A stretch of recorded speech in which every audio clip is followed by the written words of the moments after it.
कहेंगे। ओम नमः श्री अतिराजाय विवेकानंद सूरये सच्चित् सुख स्वरूपाय स्वामिने तापहारिणे। Speakers on the dais, Swamis, dignitaries, Shri Jhaji, Sandeepji, Anindoji,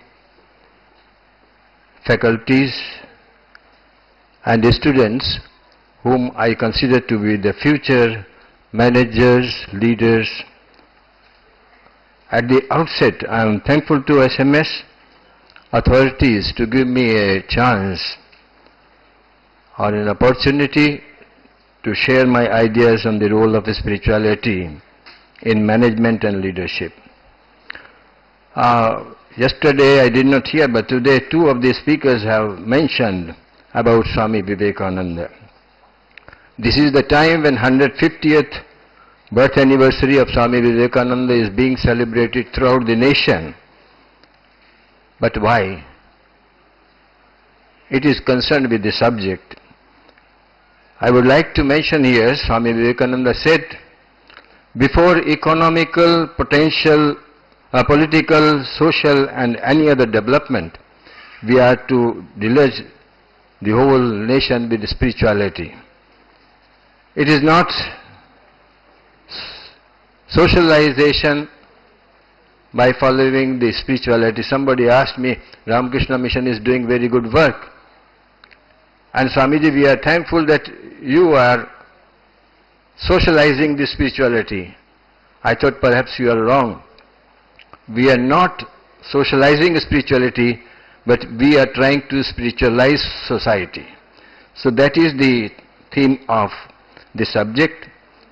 Dr. Radhakrishnan also said, with the help of science and technology, we have learned how to go to moon, but we have forgotten how to walk on the earth.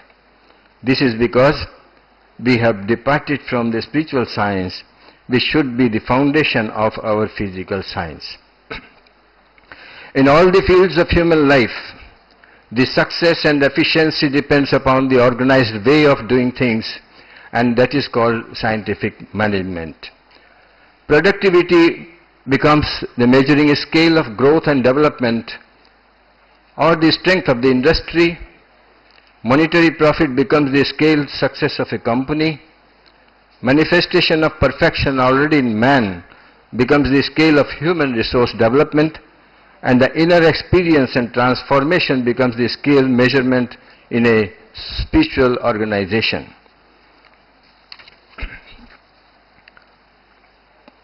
Taylor thought that productivity is to be achieved. If it is achieved, everything is achieved.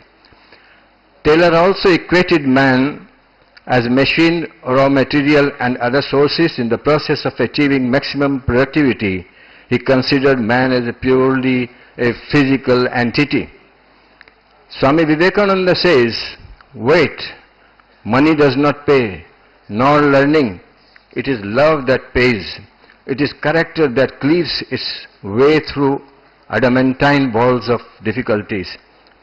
Taylor lost sight of the essentials, that is, the motivation and inspiring people was missing. Frank Gilbreth's system of management also shared the same opinion. Gilbreth believed that there is only one best method of doing a job, and motion study, fatigue study, skill and time study enables us to determine the best method. Management based on the ideas of Taylor and Frank Gilbreth may be scientific, but cannot be the best management till we understand that man is not a dead matter, but a living consciousness. Though plants, insects, birds, animals and also all living beings have life, but amongst them man is the best. So management of man cannot be discussed without understanding the human life. Whether it is productivity, profit, perfection or peacemaking, everywhere management in leadership is needed. In case of industry, we need 5M, that is man, material, machine, money and marketing. But there is a song, मन को इतनी शक्ति देना, मन विजय करें, दूसरों की जय से पहले खुद को जय करें. So before we manage others, we are to learn how to manage our own self. Man is a living consciousness, conscious being, and not the dead insentient matter. Let us try to understand what a living thing is and what is not. A huge locomotive, says Swami Vivekananda, has rushed on over all the line, and a small worm that was creeping upon one of the rails saved its life by crawling out of the path of locomotive. You say the one has life and the other is only dead matter, and all its power and strength and speed are only those of a dead machine, a mechanical gadget. To be freer is the goal of all our efforts, for only in the perfect freedom can there be perfection. This effort to attain freedom underlies all forms of evolution, physical, mental, intellectual, social, cultural, educational and spiritual, down from the Darwin's theory of evolution to the highest philosophy of life internal. Whether we know it or not, man is the highest physical form of living being and superior to all other beings. Amongst living creatures, man is the best creature. We may say man is the living image of God. It is man who manages and not dead insentient matter. That eternal and infinite energy is within you, but we do not remember it, we forget it. Now the question comes, for what purpose this man has come on the earth? There are two views. One is the materialistic view and another is spiritual view. Materialistic view says man is only a physical body and after death man does not exist. यावत जीवे सुखम जीवे त्रिणम कृत्वा कृतम कीवेत भस्मीभूतस्य देहस्य पुनरागमन कुतः. जब तक जीव आनंद से जियो, खाओ पियो, मजा करो, उसके बाद तो कुछ लेना देना नहीं है. और अगर नहीं मिलता है तो छीन लो, और छीनने से नहीं देता है तो उसको कत्ल करके भी ले सकते हैं. If leadership and management is in such hands, such personality, the company, industry or any organization will have to see the face of utter failure who is a leader. Leader may be constructive or destructive. It is determined by the virtuous or vicious object behind the activity and the quality of the leader. A virtuous leadership is based on the principles and leads to the growth, development and welfare of the human society. But a vicious leadership is based on self-vested interest, on sense enjoyment and leads to the human society to contraction, narrowness and misery. जिस समय राम जी को लेने के लिए भरत जी जाते हैं, जनक जी उनसे कहते हैं कि बहुत दिन हो गए, अब जरा ये तो बता दो, कल फैसला करना क्या कहेंगे. तो भरत जी कहते हैं, देखिए आप बड़े हैं, आपने जो कुछ करना सो करेंगे वही हम मान लेंगे, लेकिन जब पूछा है तो बोलते हैं ये 4 पॉइंट आप लोगों को डिसीजन लेने के लिए, this will be a very good decision formula if you just hear this story. Then he says, Bharat ji says, first thing is that Ram is my master and I must obey him and follow whatever he says.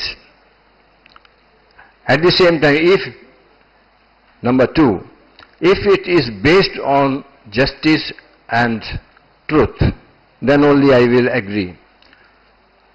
Even if it is based on truth and justice, third point is, it should be accepted by the people. If it is not accepted by the people, there is no use. But nowadays, it is a mad masses. So the fourth point he says, even if people accept it, it should be in the welfare of the society. That is the highest thing. So Swami Vivekananda says, in one line he has defined the whole religion, spirituality and everything, ethics, whatever you say. He says, unselfishness is virtue and selfishness is sin. Unselfishness is life and selfishness is death. Unselfishness is strength and selfishness is weakness. So Swami Vivekananda says, you just try to understand what you are. You are, he says, each soul is potentially divine. Just like in a seed there is a tree. To manifest this divinity within is the aim of life. Man is not only body but a soul beyond this physical body. Swami Vivekananda also says, men, these are wanted. Everything else will be ready. But a strong, what type of man he wants? He says, strong, vigorous, believing young men, sincere to the backbone are wanted. 100 such and the world will become revolutionized. You know your strength. That is the only thing that remains. If you know your strength, he says, have faith that you, my dear lads, are born to do great things. Let not the barks of puppies frighten you. No, not even the thunderbolts of heaven. But stand and work. That faith is required. The basic question is, when a man says, I, what does that mean? Generally we understand by I means I was born and I shall die. I have hands, legs, head, hairs. But when we are sleeping in dreams, man then merges in mind and senses, which is his subtle body. This mind projects the world of dreams. This is emotional dimension of man. It experiences pain, pleasure, love, hatred, appreciation and condemnation. Actually, it is not the body that experiences anything. It is the mind, when attached with any part of our body through senses, then only it experiences. Beyond that mind, which we call in Sanskrit or Hindi, man, but beyond man there is intellect. The intellect recognizes and certifies what he sees, hears, touches, tastes or smells in dreams. Another faculty is there, that is chitta, that is memory. When we come out of the dream, we remember what has happened in the dream. This psychic body, Sukshma Sharira of 5 senses, intellect and man, does not die with the death of the gross body. When we deal with human beings, we are to deal at psychic level.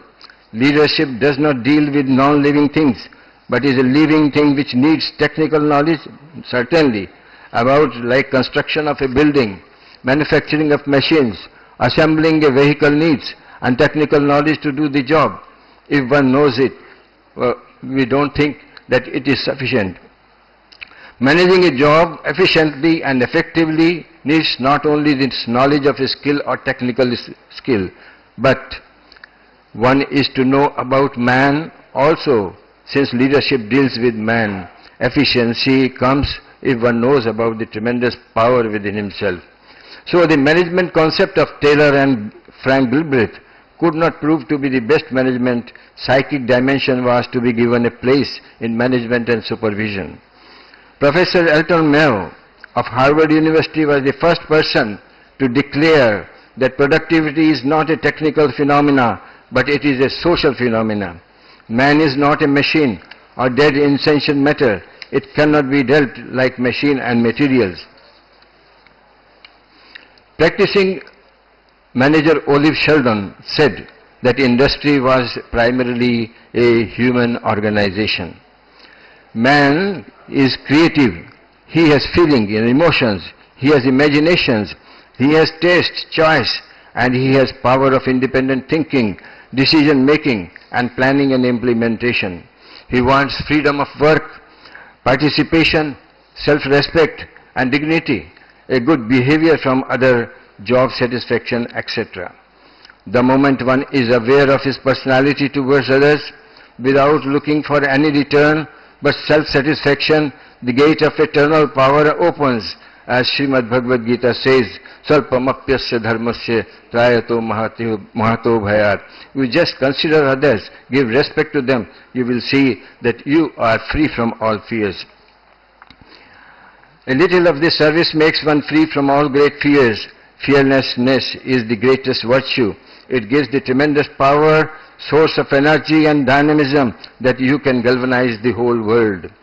Selfishness, narrowness, weakness, impurity, cruelty, Lust, anger, greed is not your real nature. These do not befit you. Unselfishness and welfare of all beings is the root of all ethics and human values.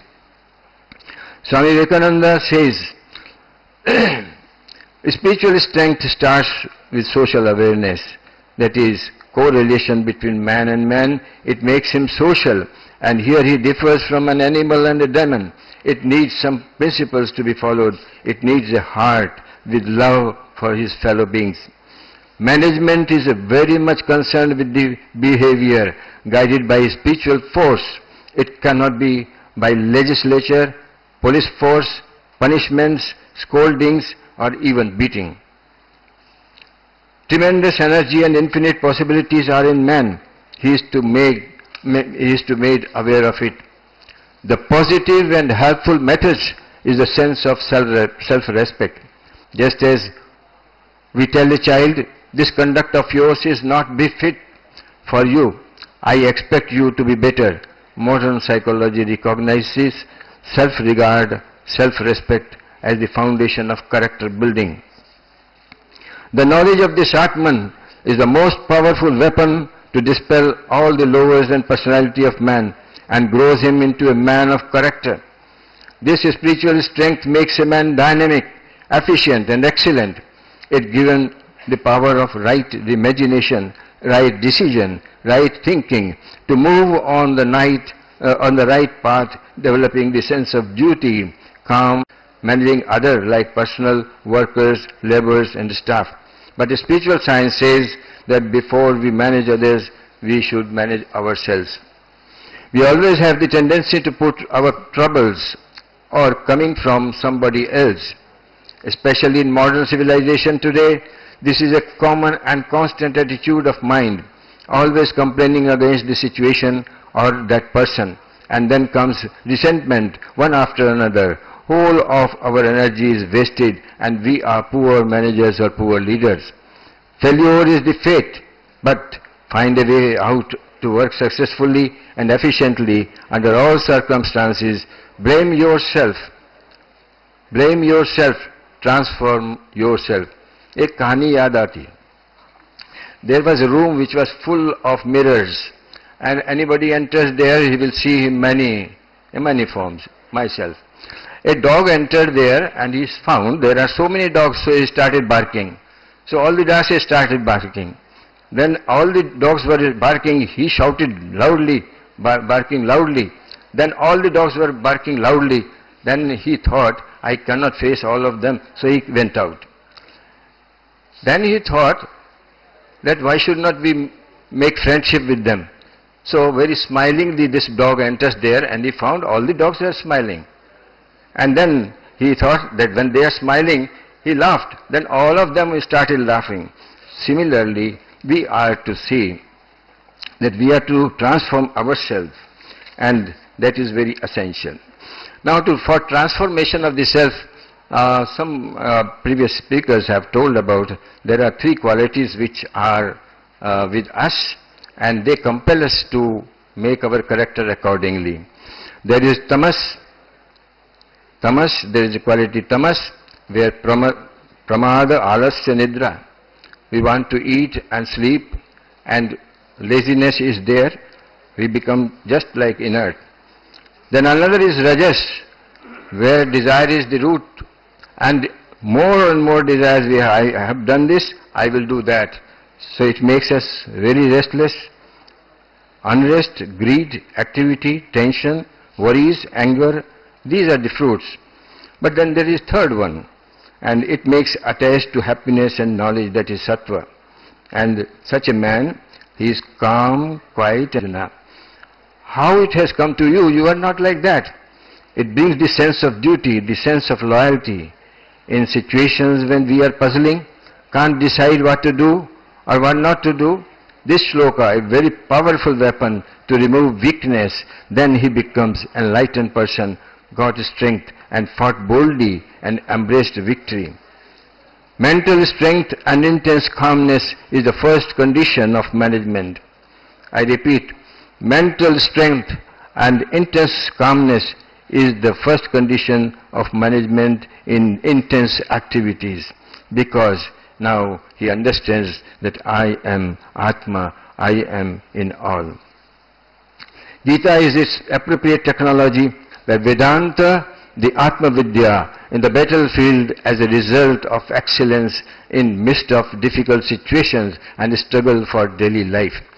We may have many adverse situations in our life, but this is the strength that we have with us. If one manifests the divinity within, he can be most powerful man, since he will use the power for the good of the people to serve the people. With this spiritual strength of knowledge of Atman, we can achieve the best method of management. Leadership that brings transformation in the people around, which brings a change in the attitude of the people and aims to the growth of development of the society or in an organization or a company, even a family, is transformational leadership. A collector, a clerk, a police constable or police officer, a school teacher, persons of every other field or profession, managers, directors, and every other type of social functionaries, even with a little spiritual growth, will make wonders. This is why nowadays in Jharkhand, all administrative posts like IAS and IPS, etc., they are being given this type of classes, and I have to go there for taking these classes. Generally people think that spiritual science is not to run away, is to run away from life and shirk from work. But Sri Krishna in Gita kept no place for weakness, lethargy or sleep. It brings the sense of duty, the sense of loyalty. Such personalities feel themselves committed to the job and trusted to them. They do their job as their duty and not compulsion. There is a difference between a mother and a maid servant while nursing a sick child. The two actions are similar. Now here we have to understand with what attitude we can work at the, not at the cost of peace, but to get peace. There is a difference between a mother and a maid servant while nursing a sick child. The two actions are similar, but the minds behind in action are dissimilar. The mother acts motivated by love. The maid acts by motivation provided by the wages.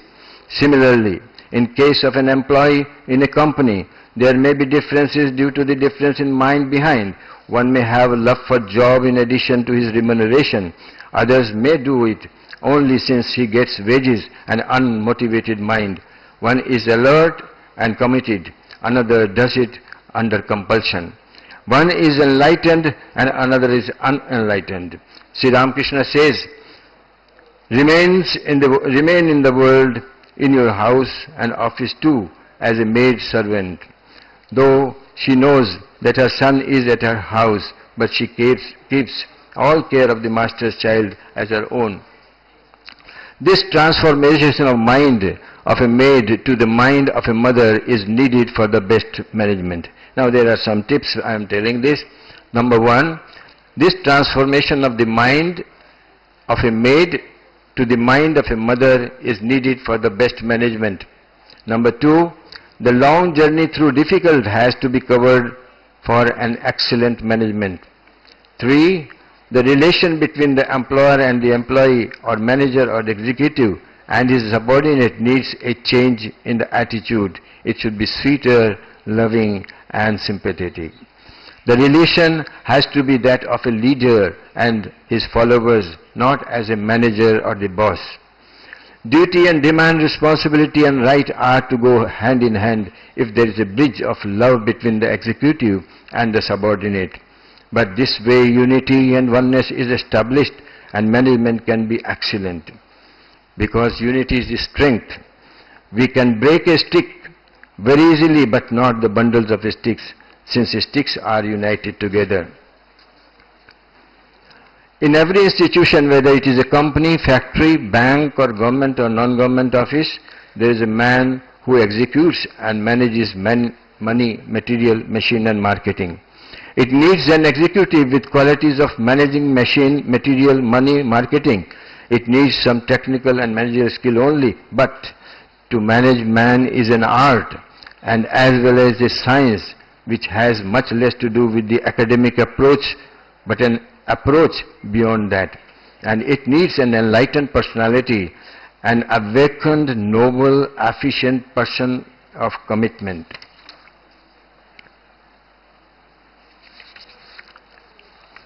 The transformation in the management system based on psychosocial consideration needs total quality man as manager with transformational leadership attitude. Leader is better word in place, manager or executive. He should be total quality man. The only we get the total quality management. The total quality man is who has full control on his body. He has a very good healthy body and a very hard worker. At the same time, his mind is concentrated, pure, well controlled and balanced. And his intellect is very penetrating and very sharp. This type of mind and intellect, if it is there, this will make the difference, because in animals, body is developed according to the Darwin theory, but the refinement of mind and intellect is not done. For that, education is needed. And what type of education? De vidya veditavya paracha aparacha. Both type of education is required.